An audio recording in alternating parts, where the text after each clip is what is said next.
Dear students, welcome in my YouTube channel Study Zone by JD Sir. General science physics अपन पढ़ रहे हैं। आज अपन इसका 5th पार्ट लेकर आए हैं। लास्ट क्लास में अपन ने देखा था गुरुत्वीय बल के बारे में।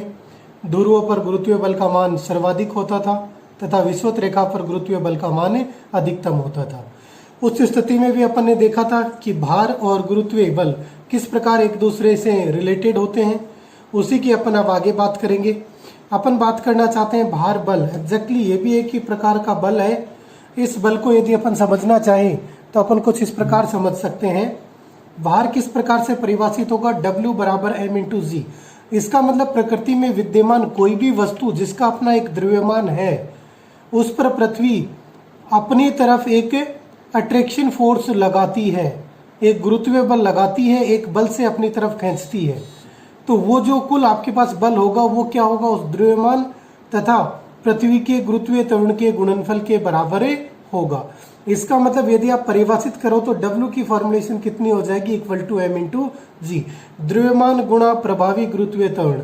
अब यहाँ पर देखिए मैंने प्रभावी गुरुत्वीय त्वरण क्यों बोला है? क्योंकि गुरुत्वीय त्वरण का मान पृथ्वी पर जब अपन विषुवत रेखा से ध्रुवों की तरफ जाते हैं तो बढ़ता चला जाता है। तो निश्चित रूप से आपको क्या करना है? एज पर क्वेश्चंस रिक्वायरमेंट की आपको ध्रुवों पर पूछा जाता है या फिर विषुवत रेखा पर पूछा जाता है। तो अपन बता सकते हैं कि जैसे ध्रुवों पर आपके पास g का मान अधिकतम होता है उसी प्रकार भार का मान भी क्या होगा? ध्रुवों पर अधिकतम तथा विषुवत रेखा पर न्यूनतम होगा। दूसरी बात करें तो ये आपके पास क्या है? एक प्रतिक्रिया बल है। It means it is a reaction force. जब अपन किसी भी वस्तु की बात करें, यदि किसी सतह पर आपने एक वस्तु रखी जिसका एक द्रव्यमान m है तो ये नीचे की तरफ एक बल लगाएगा m इंटू जी, और यही बल क्या कहलाता है? भार बल। इसको संतुलित कौन सा करता है? ऊपर की तरफ अपन एक रिएक्शन फोर्स लगाते हैं तो ये R equal to M G की फॉर्मुलेशंस बनती है। तो इस R को ही अपन क्या बोलते हैं? R equal to W equal to M into G. इसका मतलब भार बल क्या आपके पास एक प्रतिक्रिया बल है। मात्रक की बात करें, बल है तो निश्चित रूप से इसका मात्रक कैसा होगा? न्यूटन होगा। और ये कैसी राशि होगी? एक आपके पास सदिश राशि होगी। अब अपन बात करते हैं बल में परिवर्तन किस प्रकार होगा। भार या फिर गुरुत्वीय त्वरण में परिवर्तन किस प्रकार होगा जब अपन लिफ्ट के साथ इसकी स्टडी करें। कई बार इस तरीके के क्वेश्चंस पूछ लिए जाते हैं कि आप एक लिफ्ट में बैठे हैं या एक व्यक्ति जिसका द्रव्यमान ये है वो किसी एक लिफ्ट में बैठा है, वो लिफ्ट एक नियत चाल से ऊपर की तरफ जा रही है, तो उस व्यक्ति को अपना भार फील होगा? अधिक होगा, कम होगा, समान होगा या फिर इनमें से कोई नहीं? तो इस प्रकार के सवालों के अपने पास जवाब कैसे बनेंगे? देखिए अपन यहाँ पर डिफरेंट लिफ्ट केसेस की बात कर रहे हैं। सबसे पहले अपन बात कर रहे हैं जब लिफ्ट ए त्वरण से ऊपर की तरफ गति करे। इसका मतलब यहाँ पर अपन ने माना कि आपके पास एक लिफ्ट का बॉक्स है, इसमें कोई एक व्यक्ति खड़ा है। इस व्यक्ति का अपना एक द्रव्यमान स्मॉल m है तो नीचे की तरफ एक भार लगेगा, भार बल लगेगा m इंटू जी। अब ये जो बल होगा ये बल संतुलित होगा F के द्वारा। यदि ये लिफ्ट A त्वरण से ऊपर की तरफ गति कर रही है तब W का मान कितना होगा? तो ध्यान दीजिएगा, एक फॉर्मुलेशंस कुछ इस प्रकार की आपके पास बनती थी कि जब अपन W कैलकुलेट करते हैं तो ये फॉर्मुलेट होके किस टर्म्स में आएगा? F की जो फॉर्मुलेशंस है और वो क्या होगा आपके पास? M into A। आपने एक Newton second law of motion के अकॉर्डिंग पढ़ा था F equal to M into A। तो अपन उसी चीज को यहाँ पे इम्प्लीमेंट करेंगे। ये जो लिफ्ट होगी उसके लिए तो कितना होगा? m इंटू ए ऊपर की तरफ लगेगा तो अपन f के प्लस कर देंगे, f plus M A equal to M into G. जब अपन इन दोनों को सिंप्लीफाई करेंगे, क्योंकि a त्वरण ऊपर की तरफ जा रहा है तो अपन इसको माइनस जी लेंगे। फॉर्मुलेशन कैसा होगा? इक्वेशन बनेगी f minus M into A equal to M into G. यहाँ पर f क्या है? f आपके पास लगने वाला बल, इसका मतलब भार बल की अपन बात कर रहे हैं। जब हम पक्षांतरण करेंगे तो ये माइनस एम ए इधर आके क्या हो जाएगा? प्लस का एम ए। इसका मतलब डब्ल्यू डेज कितना मिल गया? M G plus M A. दोनों में से एम कॉमन लिया तो M into G plus A. इसका मतलब यदि कोई भी लिफ्ट ए त्वरण से ऊपर की तरफ गति कर रही है तो उसमें बैठे हुए व्यक्ति का भार जो होगा वो उसको बढ़ा हुआ महसूस होगा। तभी अपन देखते हैं जब लिफ्ट एकदम से ऊपर की तरफ गति करना स्टार्ट करती है तो अपन को एक हैवीनेस, भारीपन सा फील होता है। वो इसी वजह से होता है कि उस समय अपना भार क्या हो जाता है? बढ़ जाता है। अपन बात करते हैं केस नंबर 2। जब लिफ्ट ए त्वरण से नीचे की तरफ गति कर रही है, लिफ्ट ए त्वरण से नीचे की तरफ गति कर रही है, इसका मतलब सिर्फ फॉर्मुलेशन में इतना चेंज आएगा, ये जो माइनस एम ए था ये क्या आ जाएगा, प्लस एम ए आ जाएगा। इसका मतलब इक्वेशन किस रूप में बनेगी, F plus M A equal to M G. इसका जब अपन पक्षांतरण करेंगे एम ए का, तो ये क्या बनेगा, M G minus M A, और यहां से जब आप m कॉमन लेंगे तो ये फॉर्मुलेट होके आपके पास क्या बनेगा, f equal to M into G minus A. इसका मतलब जब वो लिफ्ट ए त्वरण से नीचे की तरफ गति कर रही होगी तो हमें अपना भार कम महसूस होगा। तो इसी प्रकार जब अपन लिफ्ट से ऊपर से नीचे की तरफ आते हैं तो अपन को कुछ भारहीनता की अवस्था का महसूस होता है। थर्ड अपन बात करें गति के नियत वेग से गति करने वाली लिफ्ट, नियत वेग से गति कर रही है, इसका मतलब यहाँ पर त्वरण का मान क्या है, 0 है। त्वरण का मान 0 हो गया, इसका मतलब आपके पास फॉर्मुलेशन कितनी बनेगी, ये वाला फैक्टर एम ए 0 हो जाएगा, तो एफ बराबर एम इंटू जी। उस स्थिति में आपके पास आपके भार में कोई परिवर्तन नहीं होगा। मतलब जब लिफ्ट प्रारंभ होती है तब अपन को भार बढ़ा हुआ महसूस होता है, जब लिफ्ट नीचे की तरफ आ रही होती है भार कम महसूस होता है, लेकिन जब वो एक नियत वेग से गति कर रही होती है तब अपन को अपना उतना ही भार महसूस होता है जितना एग्जैक्टली अपना है। अब अपन यहाँ पे एक स्पेशल केस की और बात कर लेते हैं। यदि कहीं लिफ्ट का केबल या तार टूट जाती है तो फॉर्मुलेशंस क्या बनेगी, ये आपके पास भारहीनता की अवस्था होगी, क्योंकि A इक्वल टू जी बन गया। ये लिफ्ट चाहे ऊपर जा रही थी चाहे नीचे आ रही थी तो क्या हो जाएगा, A माइनस जी, तो G minus G equal to कितना हो जाएगा, 0। इसका मतलब W का मान कितना हो जाएगा, 0, और अपन को भारहीनता की अवस्था महसूस होगी। इसीलिए जब भी अपन मुक्त रूप से गिरती हुई वस्तु की बात करते हैं तो मोस्टली क्या होती है, भारहीनता की अवस्था से जुड़ी हुई होती है। एक इंपॉर्टेंट फैक्टर जब अपन चंद्रमा से बात करेंगे तो चंद्रमा की सतह पर गुरुत्वीय त्वरण का मान पृथ्वी की सतह पर गुरुत्वीय त्वरण का 1/6 भाग हो जाता है। अब यदि आपके पास गुरुत्वीय त्वरण का मान 1/6 भाग हो गया तो आपका भार कितना होता है, m इंटू जी। इसका मतलब भार भी चंद्रमा पर कितना हो जाएगा, पृथ्वी पर भार का 1/6 भाग हो जाएगा। तो कई बार डायरेक्टली पूछ लिया जाता है कि यदि आपका पृथ्वी पर भार 60 किलो है तो चंद्रमा पर आपका भार कितना होगा, तो इसका मतलब आपका भार कितना हो जाएगा, G/6 60/6 कितना हो जाएगा आपके पास, 10 किलोग्राम में हो जाएगा। इसी प्रकार भारहीनता की अवस्था पूछी जा सकती है कि मुक्त रूप से गिरती हुई लिफ्ट या फिर एक लिफ्ट जिसकी रस्सी या केबल टूट जाए तो उसकी स्थिति किस प्रकार की होगी, भारहीनता, और उसमें विद्यमान व्यक्ति का भार कितना होगा, उसका भार उसको 0 महसूस होता है। 0 भार का मतलब। अगला देखिए अपन पढ़ते हैं विद्युत बल। लास्ट क्लास में अपन ने पढ़ा था लिफ्ट के कुछ केसेस के बारे में, अब अपन पढ़ते हैं विद्युत बल।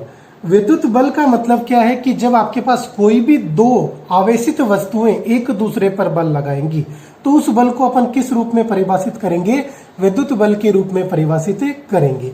जैसे फॉर एन एग्जांपल यदि मैं बात करूं NaCl की, तो NaCl आपके पास दो आयंस में विभाजित होता है, Na और Cl। मतलब ये किससे मिलकर बना हुआ है, सोडियम और क्लोरीन से मिलकर बना हुआ है, सोडियम क्लोराइड। तो यदि सोडियम की बात करूं परमाणु क्रमांक 11 होता है, यदि मैंने इसमें से एक इलेक्ट्रॉन मुक्त कर दिया तो इलेक्ट्रॉन की कमी धनावेश को व्यक्त करती है, इसका मतलब क्या हो जाएगा, Na+ बन जाएगा। इसी प्रकार क्लोरीन का परमाणु भार कितना होता है, परमाणु क्रमांक 17 होता है। यदि मैंने उसको एक इलेक्ट्रॉन दे दिया, क्योंकि NaCl एक साथ जुड़े हुए हैं तो यहाँ से जो इलेक्ट्रॉन निकलेगा वो किसके पास जाएगा, Cl के पास जाएगा। तो इसमें एक इलेक्ट्रॉन ग्रहण करके, इलेक्ट्रॉन का ग्रहण करना ऋणावेश को व्यक्त करता है, इसका मतलब क्लोरीन कैसा हो गया आपके पास, ऋणावेशित, और सोडियम कैसा हो गया, धनावेशित। इसका मतलब NaCl किसमें विभाजित हो गया, Na+ और Cl- आयंस में विभाजित हो गया। एक आयन धनायन के रूप में है, दूसरा आयन ऋणायन के रूप में है, निश्चित रूप से इनके मध्य कोई ना कोई बल लगेगा। तो अपन विद्युत बल को कैसे परिभाषित कर सकते हैं, किसी भी वस्तु में इलेक्ट्रॉनों की संख्या में परिवर्तन कर उसे आवेशित किया जा सकता है। मतलब यदि आपके पास किसी भी निरावेशित वस्तु जैसे NaCl परमाणुवीय रूप से निरावेशित था, लेकिन आपने उसमें इलेक्ट्रॉनों की संख्या को परिवर्तित करके Na+ बना दिया और Cl- बना दिया, इसका मतलब किसी भी वस्तु में इलेक्ट्रॉनों की संख्या को परिवर्तित कर आप क्या कर सकते हैं, उसे आवेशित कर सकते हैं। ये आवेशन किस प्रकार का होगा, यदि कोई वस्तु इलेक्ट्रॉनों का त्याग करती है तो वो धनावेशित होगी और कोई वस्तु इलेक्ट्रॉनों को ग्रहण करती है तो वो ऋणावेशित होगी। मतलब इलेक्ट्रॉनों की अधिकता ऋणावेश को बताएगी और इलेक्ट्रॉनों की न्यूनता किसको बताएगी, धनावेश को बताएगी। तथा इंपॉर्टेंट चीज, आवेशन की इस प्रक्रिया में वस्तु के द्रव्यमान में भी परिवर्तन होता है। निकाय के कुल आवेश में कोई परिवर्तन नहीं होता, लेकिन वस्तु के द्रव्यमान में परिवर्तन होता है। वो किस प्रकार से होगा, अपन को पता है कि इलेक्ट्रॉन का अपना द्रव्यमान होता है। अब यदि किसी भी वस्तु में से इलेक्ट्रॉनों की कमी होगी तो निश्चित रूप से उसके द्रव्यमान में कमी होगी, और किसी भी वस्तु के में इलेक्ट्रॉनों की अधिकता होगी, इसका मतलब उसमें कहीं ना कहीं आपके पास द्रव्यमान की इलेक्ट्रॉनों का द्रव्यमान जुड़ता चला जाएगा और द्रव्यमान बढ़ जाएगा। तो अपन कह सकते हैं कि आवेशन की प्रक्रिया के बाद एक ऋणावेशित वस्तु का द्रव्यमान एक धनावेशित वस्तु के द्रव्यमान से कहीं अधिक होगा। तो यदि आपसे पूछा जाए Na+ और Cl-, यदि दो समान द्रव्यमान है, निम्न में से किसका द्रव्यमान अधिक होगा, या फिर यूं पूछ लिया जाए Na और Na+ या Na- या Na+ में से किसका द्रव्यमान अधिक होगा। फॉर एन एग्जाम्पल, जैसे मैंने लिखा Na+ और Na- दोनों में से किसका द्रव्यमान अधिक होगा, तो ऋणावेशित वस्तु का द्रव्यमान अधिक होगा। यदि इसी प्रकार में यदि ये पूछता Na+ और Na के रेस्पेक्ट में पूछता तो भी क्या होता, Na का बड़ा होता, और यदि मैं Na- पूछता तो इसका इससे भी बड़ा होता। रीजन क्या, Na- का मतलब इसने एक इलेक्ट्रॉन एक्स्ट्रा ग्रहण किया है, ये निरावेशित है, इसने एक इलेक्ट्रॉन का त्याग किया है। तो इस प्रकार से आवेशन की प्रक्रिया में वस्तु के द्रव्यमान में परिवर्तन होता है। अब अपन बात करते हैं विद्युत बल रेखाओं की, कि जब भी अपन विद्युत बल की बात करेंगे तो प्रत्येक आवेश से कुछ बल रेखाएं इस प्रकार विभाजित होती हैं कि जैसे मैं बात करूं धनावेश की, तो धनावेश से जो विद्युत बल रेखाएं होती हैं वो धनावेश से निकलना प्रारंभ होती हैं और कहां तक जाती हैं, अनंत तक जाती हैं। ये एक काल्पनिक रेखाएं होती हैं जो कभी भी एक दूसरे को प्रतिच्छेद नहीं करती। ये क्वेश्चन बहुत सी बार पूछा जाता है कि क्या विद्युत बल रेखाएं एक दूसरे को प्रतिच्छेद करती हैं? नहीं, वो कभी भी एक दूसरे को प्रतिच्छेद नहीं करती।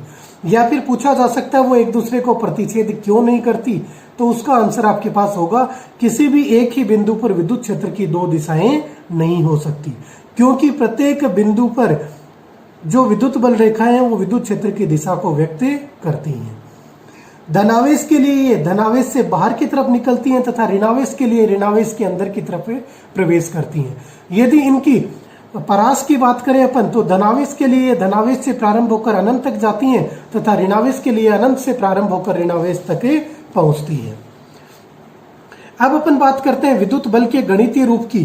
तो कूलाम ने एक नियम दिया था। कूलाम के नियम के अनुसार यदि कोई भी दो आवेशित वस्तु एक नियत दूरी पर रखी हुई है तो उन दोनों के मध्य लगने वाला बल उन दोनों आवेशों के गुणनफल के समानुपाती तथा मध्य दूरी के वर्ग के व्युत्क्रमानुपाती होता है। ध्यान दीजिएगा, जब अपन ने गुरुत्वाकर्षण बल पढ़ा था तब भी अपन ने कुछ ऐसी फॉर्मुलेशन पढ़ी थी, वहां पर M1 और M2 था, यहाँ पर Q1 और Q2 आ गया। इसीलिए अपन बेसिक सबसे पहला जो बल पढ़ते हैं वो गुरुत्वाकर्षण बल पढ़ते हैं। उसकी तुलनात्मक रूप से देखें तो वहां पर द्रव्यमान से संबंधित था, यहाँ पर आवेश से संबंधित है। तो सिर्फ अपन ने द्रव्यमान को किससे रिप्लेस किया है, आवेश से रिप्लेस किया है। फॉर्मुलेशंस कैसी बन गई, F समानुपाती Q1 Q2 अपॉन R²। जब समानुपाती को बराबर में बदला तो F बराबर K Q1 Q2 upon R²। K यहाँ पर एक सार्वत्रिक नियंतांक है, इसकी वैल्यू कितनी होगी 1/4 बाई एप्सिलॉन नोट। यहाँ पे देखिए एप्सिलॉन नोट क्या है, निर्वात की विद्युतशीलता, निर्वात की विद्युतशीलता, और ये एक नियंतांक मान होता 8.85 इंटू 10⁻⁻12। इसकी यूनिट होती है फैरेड पर मीटर।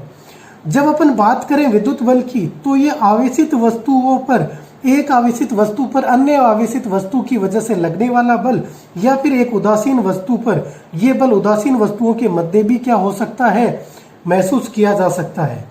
परंतु उदासीन किसमें परिवर्तित होंगी, आवेशित में, तभी इसकी गणना संभव है। तो आपसे पूछा जाए कि विद्युत बल निम्न में से किनके मध्य लगेगा, ऑप्शंस दे दे, आवेशित वस्तुओं के मध्य, उदासीन वस्तुओं के मध्य, तो अपना ऑप्शन होगा आवेशित वस्तुओं के मध्य। गणितीय रूप से परिभाषित करें तो यहां से आप K को समझना चाहें तो K का मान कितना आया, F बराबर था K Q1 Q2 upon R²। तो यहां से अपन सिंप्लीफाई करेंगे तो फॉर्मुलेशंस कितनी बन जाएगी, K equal to F R square upon Q1 Q2।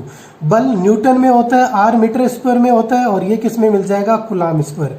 तो इस नियतांक K की मात्रक कितना हो जाएगा, न्यूटन मीटर स्क्वायर पर कूलाम स्क्वायर। और इसका संख्यात्मक मान हमेशा फिक्स रहता है 9 × 10⁹, 9 गुणा 10 की घात 9 न्यूटन मीटर स्क्वायर पर कूलाम स्क्वायर। जब भी अपन विद्युत बल से संबंधित कोई भी न्यूमेरिकल सॉल्व करेंगे तो उसमें अपन को K का मान सीधा संख्यात्मक मान के रूप में 9 गुणा 10 की घात 9 न्यूटन मीटर स्क्वायर पर कूलाम स्क्वायर के रूप में ही व्यक्त करना है। इसका मतलब विद्युत बल दो स्थिर आवेशों के मध्य लगेगा। कूलाम का नियम किसके लिए एप्लीकेबल होता है, दो स्थिर आवेशों के मध्य, एक स्थिर और एक गतिशील आवेश के मध्य भी कूलाम का नियम लग सकता है, परंतु यदि दोनों आवेश गतिशील हो गए तो वहां पे कूलाम का नियम नहीं लगेगा। अर्थात दो गतिशील आवेशों के मध्य विद्युत बल की गणना संभव नहीं है। दोनों स्थिर आवेशों के मध्य तथा एक स्थिर और एक गतिशील आवेश के मध्य विद्युत बल की गणना संभव है। तो K का मान क्या बना, 9 गुणा 10 की घात 9 न्यूटन मीटर स्क्वायर पर कूलाम स्क्वायर।